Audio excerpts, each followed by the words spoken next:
Hello students. तो भाई कैसे हैं आप सब? आई होप यहाँ पे सब बढ़िया होंगे और स्वागत है सभी का हमारे इस channel DNS day night study में। तो बच्चों, लास्ट क्लास में मैंने यहाँ पे आप लोग को पढ़ाया था कि एक कंपाउंड लाइट माइक्रोस्कोप कैसे काम करता है, क्या क्या इसकी फंक्शनिंग है, कैसे ये इमेज बनाता है, क्या क्या उसके पार्ट्स होते हैं, ये सारी डिटेल्स हमने लास्ट क्लास में पढ़ ली थी।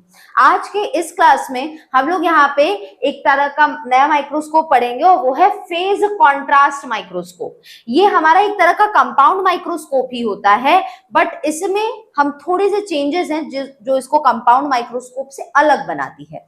क्या वो चीजें, क्या वो डिटेल्स हैं, उसको देख लेते हैं। तो यहाँ पे हम डायग्राम के थ्रू जानेंगे सबसे पहले कि क्या इसमें ऐसी चीजें हैं जो कि कंपाउंड माइक्रोस्कोप में नहीं थी, क्या ऐसा है जिससे हम ये बोल सकें कि भाई जो कंपाउंड माइक्रोस्कोप है उसके कंपैरिजन में फेज कॉन्ट्रास्ट माइक्रोस्कोप का इस्तेमाल करना बेटर पड़ेगा। तो ये चीजें हैं, ये इसमें कैसे इमेज फॉर्मेशन होता है, कैसे इसकी वर्किंग है, ये सारी चीजें हम देखना यहाँ से शुरू करते हैं। तो बच्चों चालू करते हैं आज का सेशन और यहाँ पे हम लोग फेज कॉन्ट्रास्ट माइक्रोस्कोपी से शुरू करेंगे, है ना। उसके बाद हम लोग यहाँ पे कुछ नए इंटरेस्टिंग टॉपिक्स जानेंगे, जैसे कि इलेक्ट्रॉन माइक्रोस्कोप कैसे वर्क करता है, वो भी चीजें हम लोग देखेंगे। तो बच्चों, जितने लोग ने भी यहाँ पे लास्ट क्लास मिस की है, जाकर फटाफट से पहले उस सेशन को देख लेंगे। वहां पे मैंने इंट्रोडक्शन दिया था और यूनिट फर्स्ट मैंने शुरू कर दिया है, जिसके एक लेक्चर ऑलरेडी आपके पास पहुंच गए होंगे। जो नहीं देखे पहले उसे जाके देख लेंगे, तब आपके लिए ये वीडियो देखना या ये लेक्चर समझना ज्यादा आसान पड़ेगा बच्चों, है ना। इसीलिए बार बार कह रही हूँ। चलिए तो देख लेते हैं क्या है भाई इसमें। तो फेज कॉन्ट्रास्ट माइक्रोस्कोप कहता क्या है, एकदम सिंपल भाषा में इसको समझेंगे। तो फेज कॉन्ट्रास्ट माइक्रोस्कोपी एक तरह का ऑप्टिकल माइक्रोस्कोपी होता है, ठीक। और इसमें क्या किया जाता है, फेज शिफ्ट, लाइट जो होती है उसके फेज में शिफ्ट लाया जाता है। फेज मतलब यहाँ पे क्या है बच्चों, फेज का मतलब है कि उसके अंदर हमें बदलाव लाना है। लाइट में दो चीजों में बदलाव आएगा, एक आएगा एम्पलीट्यूड में, ठीक, और एम्पलीट्यूड के साथ साथ उसकी वेवलेंथ कैसी है वो भी हम लोग देखेंगे। तो इन चीजों में थोड़ी सी छेड़खानी की जाती है। ये जो लाइट आ रही है उनकी इन चीजों में एम्पलीट्यूड में बदलाव लाया जाता है और इस बदलाव को हम लोग कहेंगे कि फेज में शिफ्ट आना, यही फेज है। जैसे आपने केमिस्ट्री पढ़ा होगा तो उसमें देखा होगा बच्चों की जो भी लाइट वगैरह रहती है उसकी एक कह सकते हैं कि टू एंड फ्रो मोशन होता है, जिसमें अप एंड डाउन जो है, कोई भी साउंड है, कोई भी लाइट है, वो जाती है ना। अब इसमें ये जो है इसको फेज कहते हैं, एक फेज होना, उस फेज में शिफ्ट लाया जाता है। शिफ्ट का मतलब होता है बदलना। तो एक फेज शिफ्ट की जाती है इस माइक्रोस्कोपी की मदद से, किसमें, लाइट में। तो फेज शिफ्ट जब होगा लाइट में, और वो लाइट जो कि कहां से पास हो रही है, एक स्पेसिमेन से, और वो स्पेसिमेन ट्रांसपेरेंट है। तो ट्रांसपेरेंट स्पेसिमेन में जब यहाँ पे उसके लाइट में फेज शिफ्ट लाया जाता है तो इससे एक इमेज जो ये प्रोड्यूस करेगी उसमें यहाँ पे कुछ ब्राइटनेस का चेंज आएगा। ब्राइटनेस का चेंज मतलब कहीं आपको ब्राइटनेस ज्यादा दिखेगी इमेज में और कहीं पे कम दिखेगी। अब भाई माइक्रोस्कोप का इस्तेमाल कर रहे हैं तो हमने कोई ना कोई स्पेसिमेन रखा होगा, वहां पे लाइट पास होने दे रहे हैं, वो लाइट हमारे आईज तक पहुंच रही है और इसी बीच में इस माइक्रोस्कोप के अंदर एक इमेज बन रही है इस स्पेसिमेन का, और वो स्पेसिमेन हमें देखना है। अब यहाँ पे जब फेज कॉन्ट्रास्ट माइक्रोस्कोपी की बात आती है तो नाम में लिखा हुआ है कि फेज में कॉन्ट्रास्ट आया है, फेज की वजह से कॉन्ट्रास्ट आया है, ठीक है। कॉन्ट्रास्ट का मतलब क्या होता है बच्चों, तो कॉन्ट्रास्ट का मतलब होता है कि जब कोई चीज एकदम एक दूसरे के ऑपोजिट हो, है ना, उसी को कॉन्ट्रास्ट कहते हैं। जैसे कोई इमेज बन रही है, अब वो इमेज सपोज करते हैं कि आधी ब्लैक है और बाकी की जो आधी है सपोज करते हैं वो व्हाइट है, तो ब्लैक एंड व्हाइट। तो दो तरह से यहाँ पे जो इमेज है वो यहाँ पे बन रही है, कुछ आधी ब्लैक बन रही है, बाकी की आधी व्हाइट बन रही है, ठीक। तो ये ब्लैक एंड व्हाइट का जो कॉम्बिनेशन, इसको बोलते हैं कॉन्ट्रास्ट आना, कि कहीं पे डार्क है कहीं पे ब्राइटनेस है। और वही ब्राइटनेस हमें हमारे इस इमेज के साथ में भी करना है जब हम माइक्रोस्कोप में स्लाइड लगाएंगे। कौन से माइक्रोस्कोप में, फेज कॉन्ट्रास्ट माइक्रोस्कोपी में, ठीक है। तो बच्चों आई होप इतना समझ में आ गया होगा कि इसमें करना क्या है, फेज में शिफ्ट लाना है उस लाइट में जो कि कहां से पास हो रही है, इस ट्रांसपेरेंट स्पेसिमेन से, और उसी के वजह से जो इमेज बनेगी वो इमेज में ब्राइटनेस का बदलाव आएगा। ब्राइटनेस जो कि कहीं ज्यादा दिखेगी और वही ब्राइटनेस जो कि कहीं कम होगी। तो डलनेस और ब्राइटनेस, एक कॉन्ट्रास्ट आया तो वही कहा जा रहा है कॉन्ट्रास्ट, फेज की वजह से कॉन्ट्रास्ट, और फिर हम उसे देख पा रहे हैं माइक्रोस्कोप में। अब बात समझ में आई इसका नाम क्यों है फेज कॉन्ट्रास्ट माइक्रोस्कोपी या फेज कॉन्ट्रास्ट माइक्रोस्कोप। है ना। तो आपको कितना समझ आया होगा। अब आते हैं बच्चों इसके पार्ट्स पे, क्या क्या पार्ट्स हैं जो कि इसमें पाए जाते हैं। इमेज पे आएंगे इसके फटाफट से। ये देखिए, ये रहा इमेज। तो हमें यहाँ पे इसको कंपेयर करेंगे। ये आपका माइक्रोस्कोप इधर से दिख रहा है, बाहर से आपका सिंपल कंपाउंड माइक्रोस्कोप जैसा ही दिखता है। कुछ चीजें हैं जो कि इसमें अलग होती है, क्या वो चीजें उसमें यहाँ पे आपको देखने को मिल जाएगा। तो अगर इसको थोड़ा सा हम कंपाउंड माइक्रोस्कोप जो कि मैंने लास्ट लेक्चर में पढ़ाया था उससे थोड़ा सा इसको कंपेयर करते हैं बच्चों। तो कंपेयर करेंगे तो आपको पता चलेगा कि वहां पे भी एक लाइट सोर्स था, वहां पे भी कंडेंसर लेंस था, वहां स्पेसिमेन रखने की भी जगह थी, वहां पे भी लेंस था, अलग अलग ऑब्जेक्टिव लेंस था, है ना। तो इतनी चीजें आपको तो कंपाउंड माइक्रोस्कोप में भी मिली, लाइट कंपाउंड माइक्रोस्कोप। तो ये फेस कॉन्ट्रास्ट कैसे अलग हुआ? दो जगह पे फेस कॉन्ट्रास्ट अलग है। क्या है वो दो जगह? पहली जगह है आपका ये एन्युलर रिंग, ये अलग से लगी हुई है, ठीक है। ये फेस कॉन्ट्रास्ट माइक्रोस्कोपी में ये एन्युलर रिंग जो है ये अलग से लगी हुई है। और दूसरा जो है वो है ये फेज प्लेट। ये दो चीजें हैं जो कि इसमें एडिशनल है, अलग से लगाई गई है। एक है एन्युलर रिंग और दूसरा है ये फेज की प्लेट। ये दोनों अलग से इसमें लगाया गया है और उसी वजह से ये एक नॉर्मल लाइट कंपाउंड माइक्रोस्कोप से अलग है। क्या ये काम है इनका? भाई यही काम होगा, फेज को चेंज करेंगे, जो लाइट का फेज आ रहा है उसको बदलने का काम है, खासकर इस फेज प्लेट का। इसीलिए इस प्लेट का नाम फेज प्लेट पड़ा है, क्योंकि ये जो चेंज लाइट में फेज में बदलाव लाने वाला है, ठीक है। तो यहाँ पे इसकी वर्किंग समझते हैं कैसे होती है। पहले सारे पार्ट्स देख लीजिए। तो भाई यहाँ से लाइट सोर्स आ रही है ना, यहाँ पे भी हो सकता है। अब ये देखिए यहाँ पे अंदर इसमें बल्ब लगा होता है जिससे लाइट यहाँ से निकलती है और वो यहाँ से कंपेयर किया है। तो ये लाइट सोर्स है आपका। लाइट सोर्स के ऊपर चले जाएंगे तो यहाँ पे आपको एक रिंग देखने को मिलेगी। अब ये देखिए यहाँ पे ये रिंग है, ठीक है। इस रिंग को क्या बोलते हैं बच्चों? इसको बोलते हैं एन्युलर रिंग। क्या बोलते हैं? Annular ring. अब ये एन्युलर रिंग की अगर हम बात करें, डायग्राम बनाते हैं अगर इसका, तो ये आपको कुछ इस तरह से देखने को मिलेगा, ठीक। अब यहाँ पे आप ऐसा देखेंगे कि यहाँ पे कुछ एरिया को मैं थोड़ा सा शेडेड कर देती हूँ,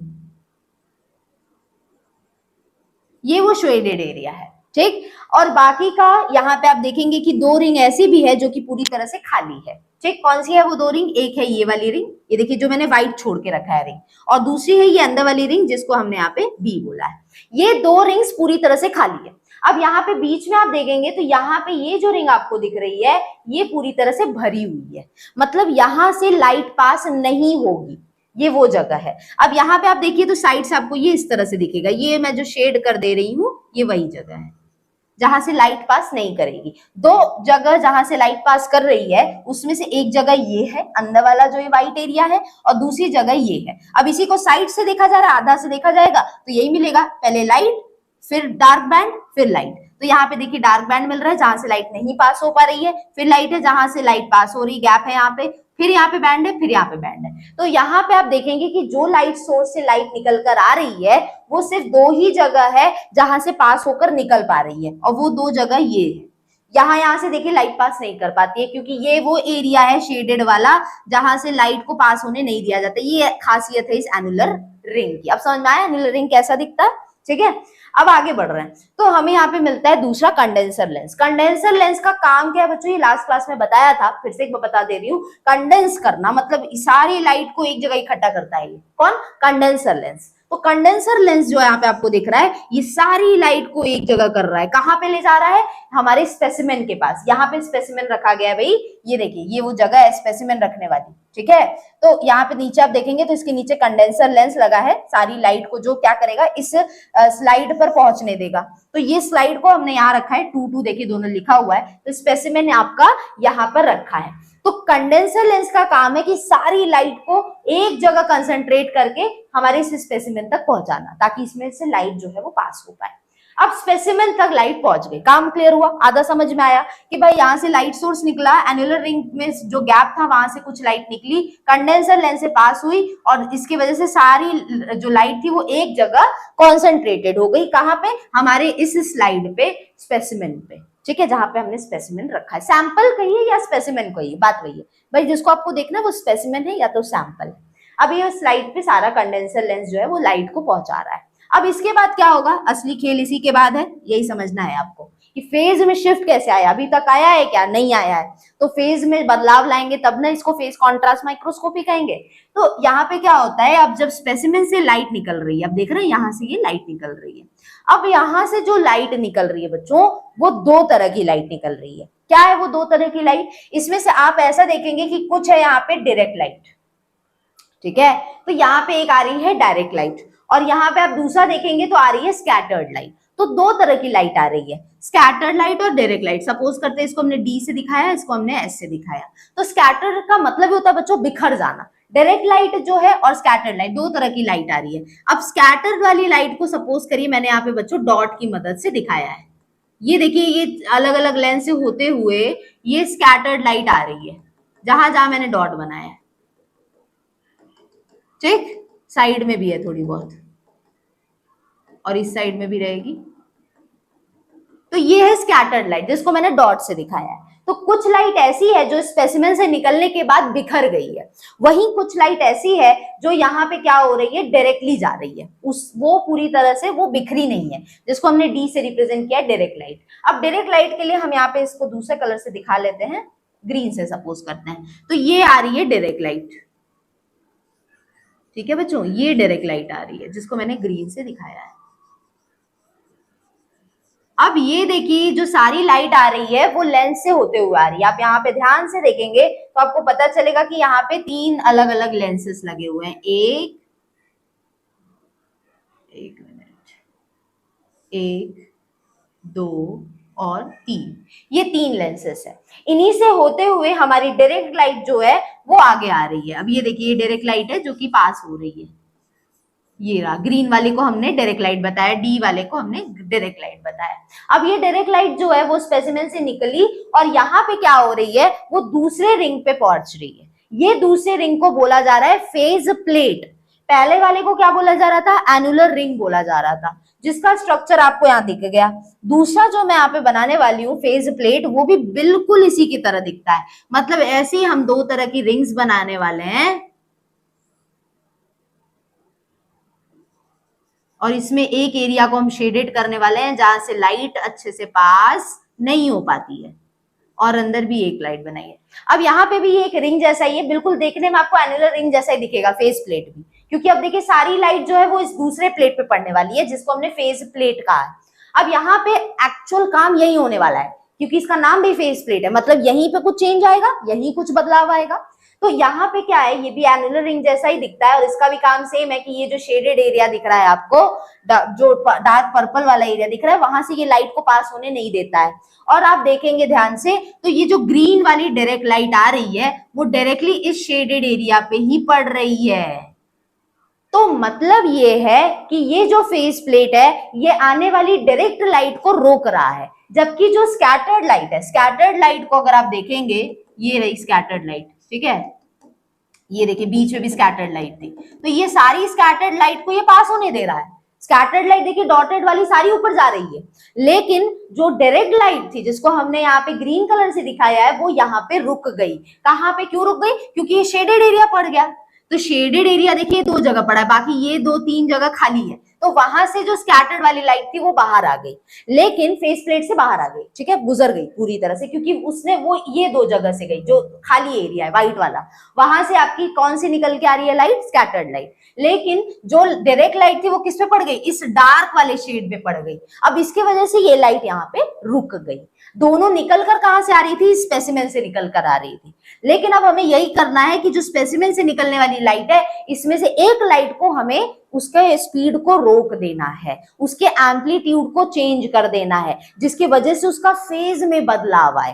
बात समझ रहे हैं। अब जैसे सपोज करते हैं, आई थिंक ये क्लियर हो गया होगा कि दोनों रिंग का काम क्या है। अब थोड़ा यहाँ पे आप जान लीजिए कि किस तरह से ये बदलाव आता है। अब सपोज करते हैं कि ये रहा आपका फेज प्लेट, ठीक, ये है वो डार्क एरिया जहां पे डायरेक्ट लाइट को नहीं आने दिया जा रहा है, और ये है वो लाइट एरिया जहां से स्कैटर्ड लाइट को आने दिया जा रहा है। अब स्कैटर्ड लाइट जो है बच्चों वो क्या हो रही है, वो पास होती जा रही है, ये यहां से पास हो रही है, साइड से दोनों जगह से, और बीच से भी पास हो रही है। लेकिन यहाँ पे जो डायरेक्ट लाइट आ रही है, अब इसको फिर से ग्रीन कलर से दिखा लेते हैं, तो डायरेक्ट लाइट जो है वो किस पे पड़ रही है, वो इस पे पड़ रही है। ठीक है, ये डार्क वाले एरिया पे। अब ये लाइट यहाँ पे रुक गई। अब यहाँ पे इससे क्या होगा कि इसके एम्पलीट्यूड में चेंज आएगा। अब सपोज करते हैं कि शुरू में ये कुछ ऐसा था, इसकी एम्पलीट्यूड ऐसी थी।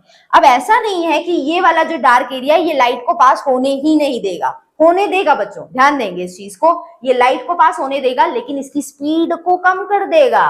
तो अब जब यहां से कुछ देर बाद, अब ये लाइट तो जल्दी जल्दी निकल गई जितनी स्कैटर्ड लाइट थी, लेकिन जो डायरेक्ट लाइट है बच्चों, ये क्या हुआ, ये कुछ समय बाद यहां से निकली और थोड़ा सा इसका स्पीड कम हो गया।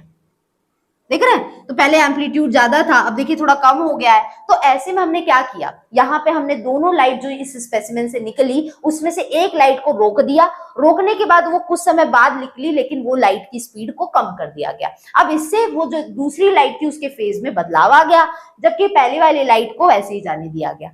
अब इससे क्या होगा बच्चों कि जो इमेज यहाँ पे बनेगी, जो इमेज जो कि हम यहाँ पे फाइनली देख पाएंगे, ठीक है, ऑब्जेक्टिव लेंस जो है वो उसी के पास तो ऑब्जेक्ट है, तो वहां पे जो इमेज बनती है वही आईपीस लेंस से देखा जाता है, यही ना जानते हैं हम। तो यहाँ पे ये रहा आईपीस लेंस, यहीं से हमें देखना है। अब यहाँ पे जो ऑब्जेक्टिव लेंस के पास में जो इमेज बनेगी वो इमेज तब तैयार होगी जब यहाँ पे कुछ लाइट तेजी से आ रही है, कुछ लाइट जो थोड़े स्लो से आ रही है। अब इसके वजह से क्या होता है, जो इमेज बनेगी उसमें से कुछ जगह जो होगा वो एकदम ब्राइट दिखेगा, जो लाइट तेजी से पहुंची वो ब्राइटनेस ज्यादा दिखाएगी, वही जो लाइट थोड़ा धीरे से पहुंच रही है वहां पे डलनेस ज्यादा दिखेगी, है ना। मतलब कुछ जगह हो जाएगा एकदम ब्राइट और कुछ जगह हो जाएगा एकदम डल।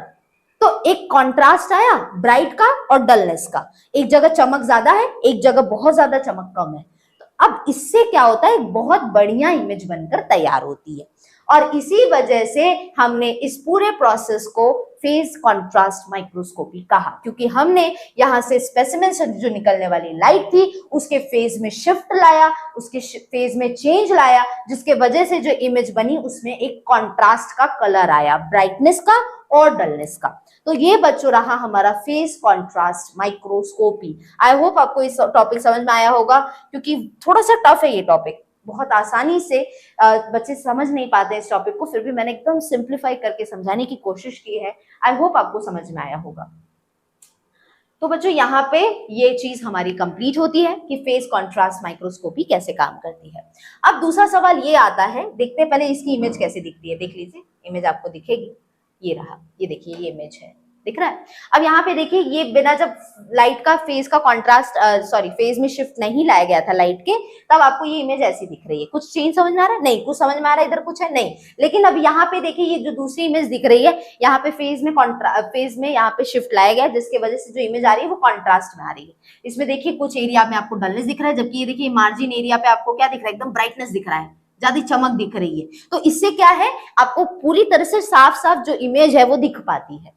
अब इसका उपयोग क्यों करना है भाई, क्यों हम नॉर्मल कंपाउंड माइक्रोस्कोप का इस्तेमाल ना करें और क्यों हम फेज कॉन्ट्रास्ट माइक्रोस्कोपी का इस्तेमाल करें, है ना। तो ये क्वेश्चन उठता है। तो यहाँ पे हम इसके बारे में भी, वर्किंग के बारे में भी जानेंगे। तो ये आई थिंक वर्किंग क्लियर हो गई है ना। ये रहा आपका, देखिए ये रहा लाइट सोर्स, ये रहा आपका एन्युलर रिंग, ठीक। अब इसमें भी देख लीजिए, ये तो आपने इमेज के थ्रू समझ ही लिया है। तो ये रहा आपका सोर्स पार्ट और उसके बाद ये रहा आपका कह सकते हैं फोर्थ वाला एन्युलर रिंग। उसके बाद यहाँ पे है कंडेंसर लेंस, कंडेंसर लेंस के जस्ट ऊपर है आपका स्पेसिमेन या स्लाइड, और उसके ऊपर है यहाँ पे आपकी लेंसेस, 3 अलग अलग लेंसेस है ऑब्जेक्टिव लेंस की, है ना। 10x और 40x बताया था लास्ट क्लास में कितने मैग्निफिकेशन की होती है। और उसके अलावा यहाँ पे आप उसके ऊपर चले जाएंगे तो यहाँ पे है आईपीस लेंस। अपनी आंख यहाँ रखिए, जो इमेज बन रही है उसको आसानी से देख पाइए।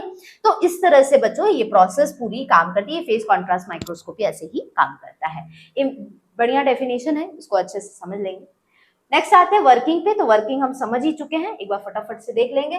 तो जो लाइट वेव ट्रैवल कर रही है किसी भी मीडियम में वैक्यूम छोड़कर, तो उससे क्या होता है, वो उस मीडियम के साथ में वार्तालाप करती है, इंटरैक्शन होता है। और इसके वजह से जो वेव आ रही है, लाइट वेव आ रही है, उसके एम्पलीट्यूड में और उसके फेज में चेंज आता है। वही तो हमें करना है इसकी मदद से। तो उसके एम्पलीट्यूड और फेज में बदलाव आता है जब भी वो लाइट किसी भी मीडियम में ट्रैवल करती है, तब वो किसी भी मीडियम में चलना शुरू करती है तब।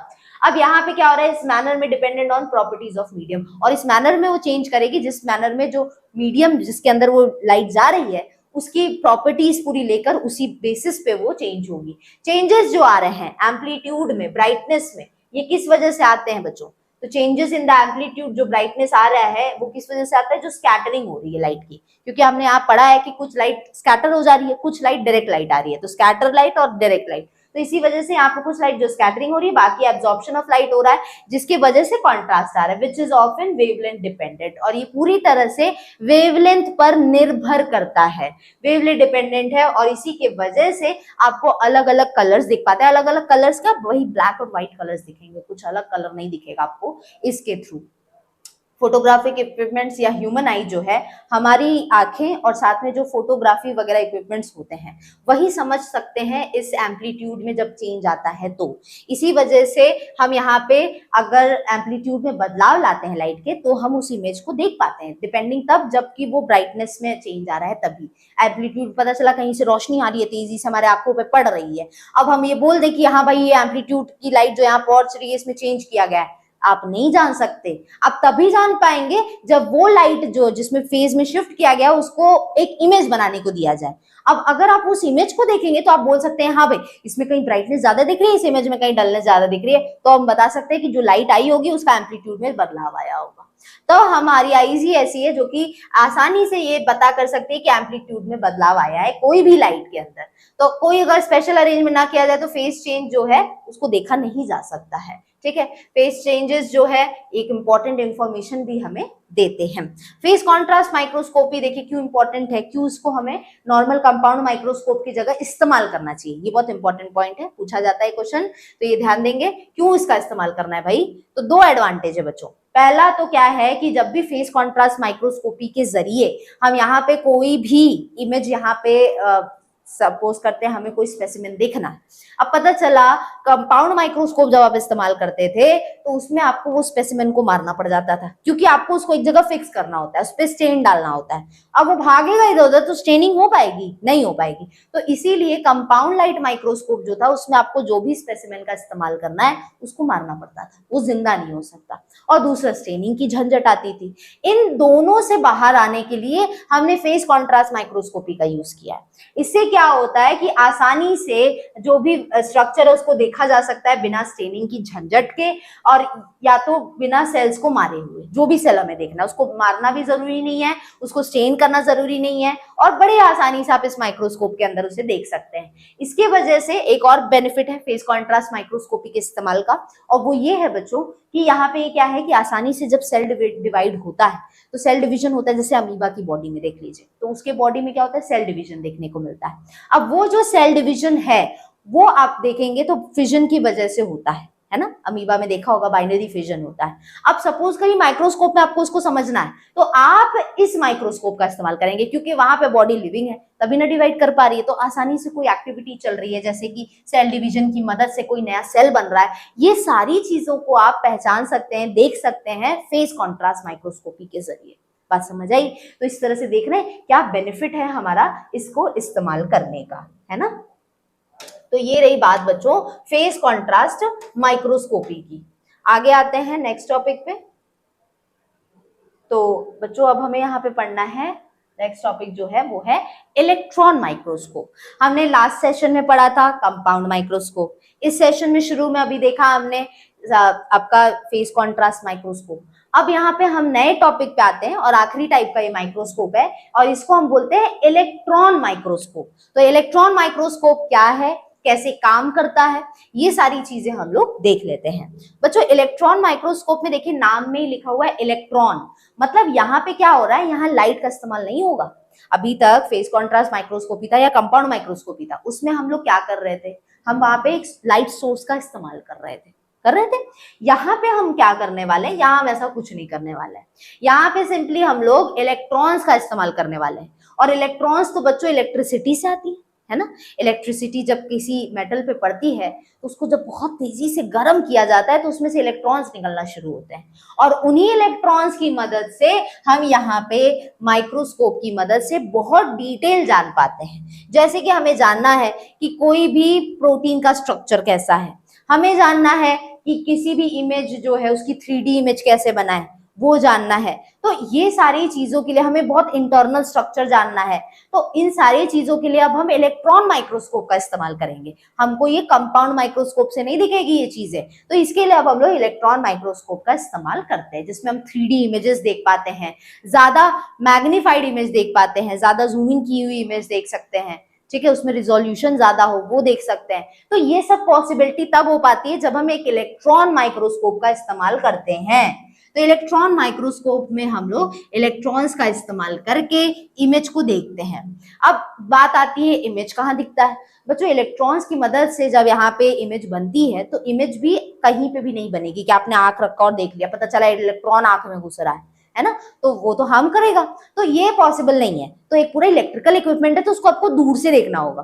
तो ये पूरा जो एक इक्विपमेंट होता है बच्चों, ये इक्विपमेंट में यहाँ पे क्या होता है कि जो भी इमेज बनती है वो एक कंप्यूटर स्क्रीन पे बनती है, और वहां से आप क्या कर सकते हैं कि इमेज को निकाल कर देख सकते हैं, कंप्यूटर स्क्रीन पे देख सकते हैं। ऐसा नहीं कंपाउंड माइक्रोस्कोप की तरह की आंख रखा और देख लिया, नहीं, ये पॉसिबल नहीं होता है। ठीक, तो ये कुछ खासियत है इलेक्ट्रॉन माइक्रोस्कोपी की। आपको आपके इस यूनिट में टाइप्स ऑफ इलेक्ट्रॉन माइक्रोस्कोप पढ़ना है, और इन टाइप्स की अगर हम बात करें, टाइप्स ऑफ इलेक्ट्रॉन माइक्रोस्कोपी की, तो इसमें आप लोग को दो टाइप पढ़ना है। क्या है वो दोनों टाइप? एक टाइप में आपको पढ़ना है SEM और दूसरा आपको पढ़ना है TEM। ये दोनों टाइप है। अभी फुल फॉर्म क्या है इनका? तो TEM का फुल फॉर्म होता है, T से है ट्रांसमिशन, E से इलेक्ट्रॉन और M से माइक्रोस्कोप। EM मतलब इलेक्ट्रॉन माइक्रोस्कोप। एक है ट्रांसमिशन इलेक्ट्रॉन माइक्रोस्कोपी और दूसरा है S को बोल रहे हैं यहाँ पे स्कैनिंग इलेक्ट्रॉन माइक्रोस्कोपी। तो ये दो तरह की इलेक्ट्रॉन माइक्रोस्कोप है जो आपको देखना है। ये दोनों एक दूसरे से कुछ मामले में अलग भी हैं, उन मामलों को भी हम देखेंगे कि कैसे एक दूसरे से अलग होते हैं। सबसे पहले हम लोग यहाँ पे शुरुआत करेंगे बच्चों TEM से, ठीक है। ट्रांसमिशन इलेक्ट्रॉन माइक्रोस्कोपी कैसे वर्क करता है, कैसे देखेंगे हम इस पूरे सेशन में कि इलेक्ट्रॉन्स का इस्तेमाल करके कैसे इमेज बनाई जा रही है, तो वो चीजें मैं यहाँ पे आपको समझाऊंगी, ठीक है। चलिए देख लेते हैं। तो बच्चों यहाँ पे देखेंगे आप कि आपको ये इमेज दिख रही है, आई होप क्लियरली दिख रही होगी। हाँ, क्लियर है। अब यहाँ पे आप देखेंगे कि ये जो इलेक्ट्रॉन माइक्रोस्कोपी है, इसमें आप देखिए तो यहाँ पे आपको एक इलेक्ट्रॉन की गन दिख रही है। इलेक्ट्रॉन गन का मतलब है कि यहाँ से इलेक्ट्रॉन्स निकलना शुरू होते हैं। अब हम सब जानते हैं भाई कि इलेक्ट्रॉन्स जो इनमें कैसा चार्ज होता है, नेगेटिव चार्ज होता है, ठीक है। इलेक्ट्रॉन्स में कैसा चार्ज होता है, नेगेटिव चार्ज होता है। अब यहाँ पे देखेंगे कि जो इलेक्ट्रॉन गन है उसकी जगह पे कई बार टंगस्टन का भी इस्तेमाल किया जाता है, ठीक है। टंगस्टन जो है वो आपको बल्ब के अंदर का जो फिलामेंट होता है ना, वो टंगस्टन का बना होता है बच्चों। तो वो आप देखते होंगे कि वो जल्दी मेल्ट नहीं होता है ना, वो काफी समय तक जल सकता है। तो टंगस्टन का जो फिलामेंट है उसको जब बहुत जलाया जाता है तब उसमें से इलेक्ट्रॉन निकलना शुरू होते हैं। मतलब ये जो इलेक्ट्रॉन गन है इसमें सिंपली इलेक्ट्रॉन, यहाँ पे टंगस्टन का एक फिलामेंट था जो कि लगा दिया गया, उसको तेजी से हीट किया गया और हीट होने के बाद इसमें से इलेक्ट्रॉन्स निकलना शुरू हो गए। अब सारे इलेक्ट्रॉन्स जो है वो इधर उधर भागना शुरू होंगे कि नहीं, इलेक्ट्रॉन को पकड़ा थोड़ी ना जा सकता है। तो यहाँ पे क्या होता है कि हमें चाहिए कि भाई सारे इलेक्ट्रॉन्स को हमें एक जगह करना है ताकि वो इमेज बना पाए। तो यहाँ पे हम क्या करते हैं कि सारे इलेक्ट्रॉन्स को भागने से रोकते हैं। अब रोकने के लिए हम लोग यहाँ पे क्या करते हैं, किसका इस्तेमाल करते हैं, एनोड का। किसका इस्तेमाल करेंगे, एनोड का। ये जो एनोड आपको यहाँ पे दिख रहा है, ये एनोड क्या करेगा, एनोड आप जानते रहेंगे बच्चों, थोड़ा बहुत केमिस्ट्री में पढ़ा होगा कि ये पॉजिटिव चार्जेस होते हैं, एनोड जो होता है। अब पॉजिटिव वाला जो है वो नेगेटिव वाले से क्या करता है, यहाँ पे उसको अट्रैक्ट करता है ना। तो ये क्या करेगा, एनोड जो होंगे, ये पूरी बॉडी जो है ये क्या करेंगे कि सारे इलेक्ट्रॉन्स को एक जगह करने की कोशिश करेंगे, ठीक है। तो यहाँ पे इस तरह से काम करते हैं। हमें ये पता है बच्चों की ऑपोजिट चार्जेस एक दूसरे को अट्रैक्ट करते हैं, है ना। मतलब पॉजिटिव वाला नेगेटिव को अट्रैक्ट करता है, नेगेटिव वाला पॉजिटिव को। जबकि एक ही तरह का चार्ज होता है तो क्या होता है, भागना और शुरू कर देते हैं। तो इसीलिए हमने यहाँ पे एनोड का इस्तेमाल किया, जिसको ये ब्राउन कलर के एक रिंग से दिखाया है। तो इस ब्राउन रिंग के अंदर जब इलेक्ट्रॉन्स को घुसाया गया तो जो इलेक्ट्रॉन इधर उधर भाग रहे थे वो सारे एक जगह आना शुरू हो गए, क्योंकि यहाँ पे एनोड है। अब ये पॉजिटिव चार्ज क्या करेगा, सारे इलेक्ट्रॉन को अपने पास आने देगा, अट्रैक्ट करेगा, अपनी तरफ खींचेगा। तो इसके वजह से सारे के सारे इलेक्ट्रॉन आप देखेंगे कि ये जो पूरा इसमें इमेज दिखाया है, इसमें देखिए ये जो सारा इलेक्ट्रॉन इधर से भाग रहा था वो देखिए सारा का सारा एक ही जगह आ गया। ये यहाँ से देखिए भाग रहा था, अब ये देखिए सारा एक ही प्लेन में आ गया, सीधे सीधे अब जा रहे हैं सारे इलेक्ट्रॉन, ठीक। अब जब ये इलेक्ट्रॉन जा रहे हैं तो आपको दिखेगा यहाँ पे लेंसेस है। अब आपने जब इलेक्ट्रॉन माइक्रोस्कोप से पहले पढ़ा था कंपाउंड माइक्रोस्कोप, और यहाँ पे जो दूसरा टाइप का अभी आपने पढ़ा फेस कॉन्ट्रास्ट माइक्रोस्कोप, इसमें क्या यूज हुआ था? इसमें जो लेंस का इस्तेमाल किया गया था, कंडेंसर हो, ऑब्जेक्टिव हो, आईपीस लेंस हो, या इसको ऑक्यूलर लेंस भी बोलते हैं, वो हो, तो उन लेंसेस जो थे वो ग्लास के बने थे कि नहीं ग्लास के। बट इलेक्ट्रॉन माइक्रोस्कोप के अंदर यहाँ पे ये जो लेंसेस है, कंडेंसर, ऑब्जेक्टिव लेंस, ये सारे लेंस ग्लास के नहीं बने, ये इलेक्ट्रोमैग्नेटिक है। ठीक है, इलेक्ट्रॉन से मिलकर ये तैयार हुए हैं, तो ये मामूली लेंसेस यहाँ पे नहीं होते हैं। अब यहाँ पे आप देखेंगे तो इसी डिफरेंस बताते हुए चल रही हूँ ताकि आप समझ पाए कि इलेक्ट्रॉन माइक्रोस्कोप कितना अलग होता है कंपाउंड माइक्रोस्कोप के कंपैरिजन में या फेस कॉन्ट्रास्ट माइक्रोस्कोप के कंपैरिजन में। तो यहाँ पे देखिए आपको कंडेंसर लेंस दिख रहा है, यहाँ पे देखिए ऑब्जेक्टिव लेंस दिख रहा है। अब ये सारे लेंस क्या कर रहे हैं, बीच में देखिए यहाँ स्पेसिमेन रखा है, यहाँ पे स्पेसिमेन को रखा गया है। अब ये जो स्पेसिमेन है, आप नॉर्मली कंपाउंड माइक्रोस्कोप का इस्तेमाल करते हैं तो ब्लेड से एकदम पतला कट करते हैं, स्पेसिमेन रख देते हैं। यहाँ ऐसा नहीं होता है, यहाँ पे डायमंड कटर का इस्तेमाल किया जाता है। डायमंड कटर की मदद से एकदम स्पेसिमेन को एकदम फाइन काटा जाता है, एकदम पतला, और वो स्पेसिमेन को यहाँ पे रख दिया गया है। अब जितने इलेक्ट्रॉन जो कि इलेक्ट्रॉन गन से आ रहे हैं, जिसमें एनोड ने मदद की उसकी कि सारे इलेक्ट्रॉन को एकत्रित किया है, एक जगह इकट्ठा किया है, वो सारे इलेक्ट्रॉन अब पहले लेंस से पास किए, और वो लेंस था कंडेंसर लेंस। हम सब जानते हैं बच्चों कि कंडेंसर लेंस क्या करेगा, यहां से जो लाइट आ रही है, ये देख रहे हैं, अब सारी लाइट जो थी वो शुरू में कैसे आ रही थी, ऐसे आ रही थी, बट कंडेंसर लेंस ने क्या किया, सारी लाइट को ऐसे कर दिया। तो देख रहे हैं पैरेलल जो रेज आ रही थी उसको एक जगह इकट्ठा कर दिया। शुरू से हम पढ़ते आ रहे हैं कि कंडेंसर लेंस का यही काम है, चाहे वो आपका नॉर्मल ग्लास लेंस वाला कंडेंसर लेंस हो, चाहे ये वाला कंडेंसर लेंस हो, दोनों एक ही तरह से काम करते हैं, काम एक ही है। तो कंडेंसर लेंस यहाँ पे क्या कर रहे हैं, जो लाइट पैरेलल आ रही थी उसको एक जगह इकट्ठा कर दिया। तो देखिए सारे लाइट इकट्ठा होकर किस पे पड़ी, अब स्पेसिमेन पे। अब स्पेसिमेन से निकलकर जो इलेक्ट्रॉन्स है वो भी तो आएंगे, है ना। और हम ये जानते हैं बच्चों कि जो स्पेसिमेन हमने कट किया है वो काफी पतला है, और वो जो स्पेसिमेन, अब स्पेसिमेन की थोड़ी बात करेंगे कि इसमें से कितने इलेक्ट्रॉन्स कैसे निकलेंगे और कैसे एक इमेज बनेगी। तो यहाँ पे देखिए हमने जो स्पेसिमेन बच्चों रखा है, ये वो जगह है जहां स्पेसिमेन रखा गया है। अब ये सपोज करते कि ये स्पेसिमेन जो था इसके अंदर एटम्स है ढेर सारे, काफी पतला कट किया गया है, तो छोटे छोटे ढेर सारे इसमें एटम्स हैं।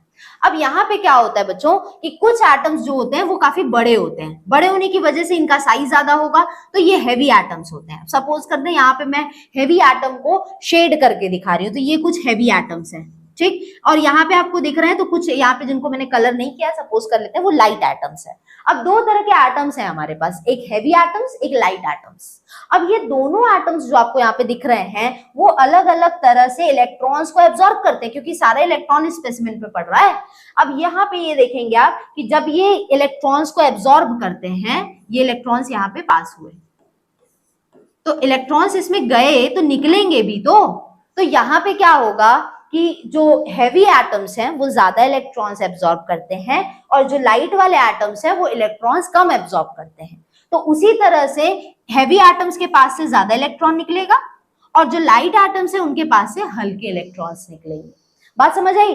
तो स्पेसिमेन पे जब इलेक्ट्रॉन्स पड़ते हैं तो स्पेसिमेन में भी ऐसा पाया जाता है कि कुछ एटम्स हैवी, कुछ एटम्स लाइट होते हैं, और हैवी एटम्स ज्यादा इलेक्ट्रॉन एब्जॉर्ब करते हैं, एज अ रिजल्ट वो ज्यादा इलेक्ट्रॉन रिलीज भी करते हैं। भाई जितना एब्जॉर्ब किया उतना निकालेंगे भी तो उसी तरह से यहाँ जो लाइट एटम्स है वो भी कम इलेक्ट्रॉन एब्जॉर्ब करते हैं, तो वो कम इलेक्ट्रॉन्स रिलीज करते हैं, और इस तरह से ये इलेक्ट्रॉन्स एब्जॉर्ब और रिलीज होता जाता रहता है। क्लियर हुआ।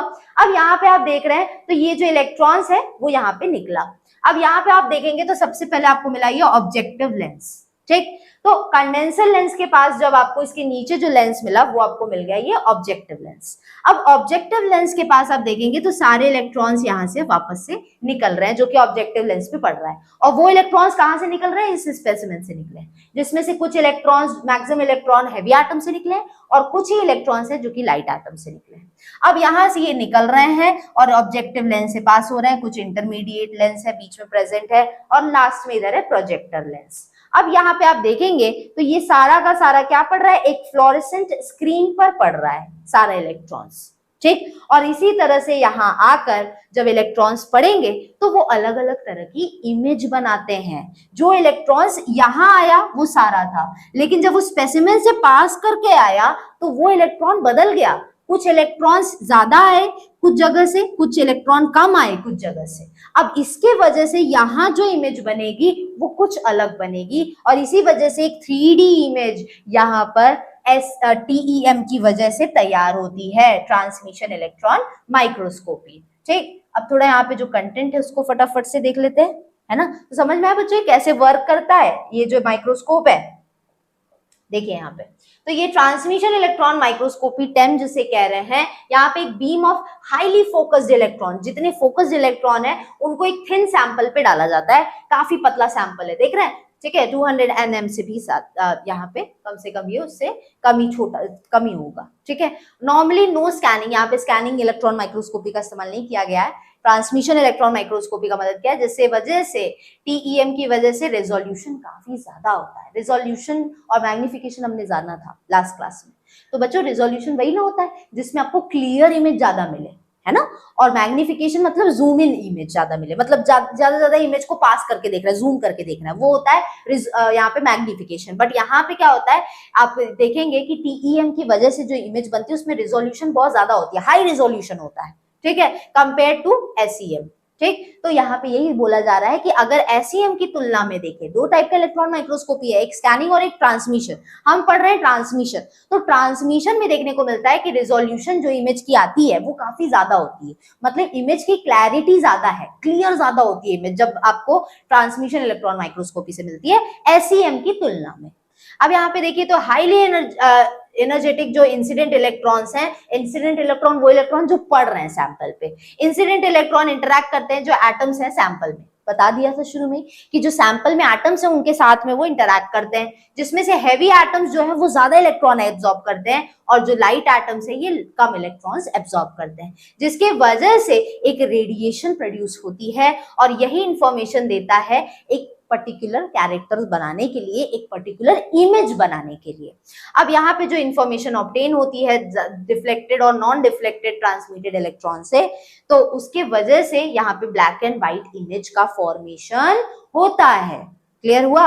तो इस तरह से बच्चों यहाँ पे इमेज जो है वो बनती है।